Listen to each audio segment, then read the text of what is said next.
Salut tout le monde! Bienvenue à l'envers des choses. Grande excitation pour moi aujourd'hui. Tout bientôt, je vais ajouter une musique thème en intro de mon podcast. Et savez-vous quoi? Ce sera ma propre composition musicale au piano. En fait, je regardais pour une musique thème libre de droit, puis j'ai contacté un ami à moi de longue date qui est auteur-compositeur. C'est lui qui m'a rappelé que j'avais déjà composé une pièce musicale que je lui avais partagée à l'époque. Et là, il m'a fait l'immense cadeau d'en tirer un petit montage de 30 secondes. Alors là, je suis en train d'apprendre comment intégrer la musique thème à l'enregistrement de chaque épisode. Donc, learning curve. Mais gratitude pour mon ami Martin. Gratitude aussi, et là c'est vraiment le thème que je vais aborder aujourd'hui, pour tout ce que le cancer m'enseigne. Alors pour ceux d'entre vous qui m'écoutez pour la première fois, on m'a diagnostiqué un cancer du sein en décembre dernier, puis j'ai été opérée il y a quelques semaines.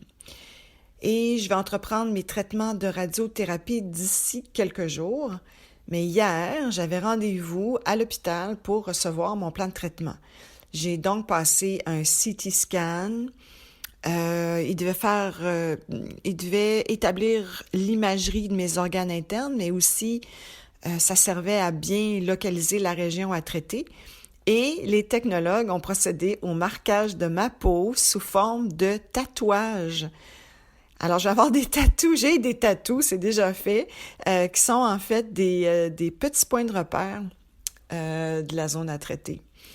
Donc, j'ai rencontré plein de membres du personnel infirmier hier, en fait du personnel médical, l'infirmière, technologue, le radio-oncologue, et j'ai réalisé pendant le processus comment ces gens-là dédiaient leur vie à aider des personnes comme moi.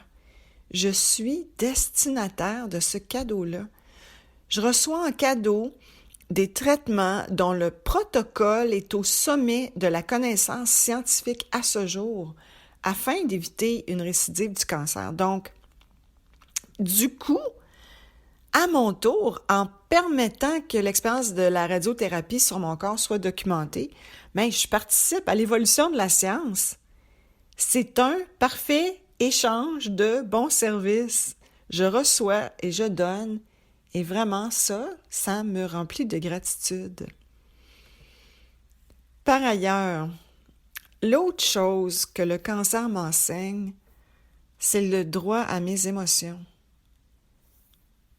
On dirait que du fait d'être confrontée à la finalité de mon corps physique, je me donne maintenant le droit d'être vulnérable, d'avoir peur, d'avoir honte, de ressentir de la colère, de la confusion. C'est OK. C'est OK de faire l'expérience de toutes ces émotions-là.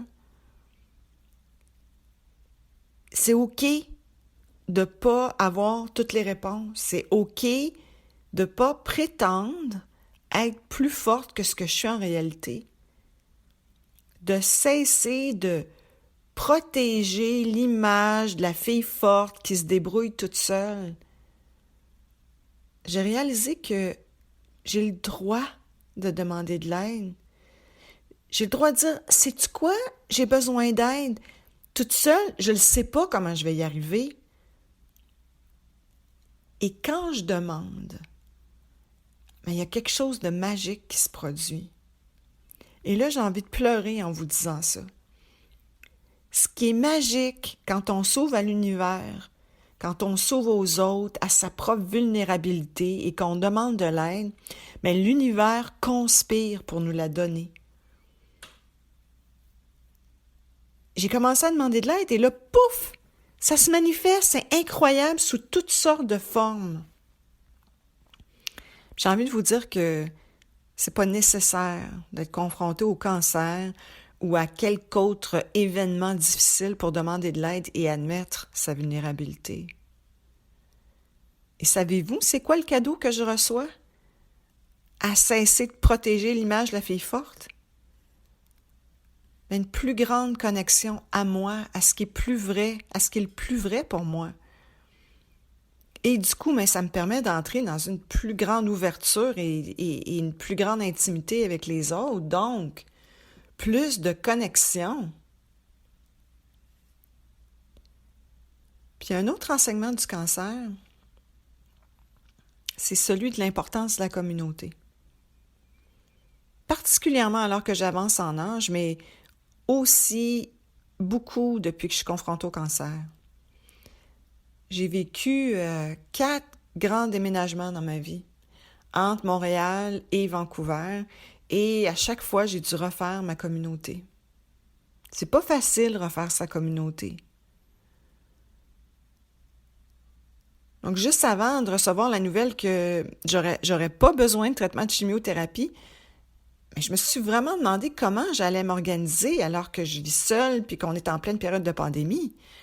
Bon, heureusement, la question ne se pose plus, mais ça a enclenché un mouvement de réflexion et ça m'a amené à prendre la décision la semaine dernière de déménager à la campagne et de me rapprocher d'une grande amie à moi et de son réseau.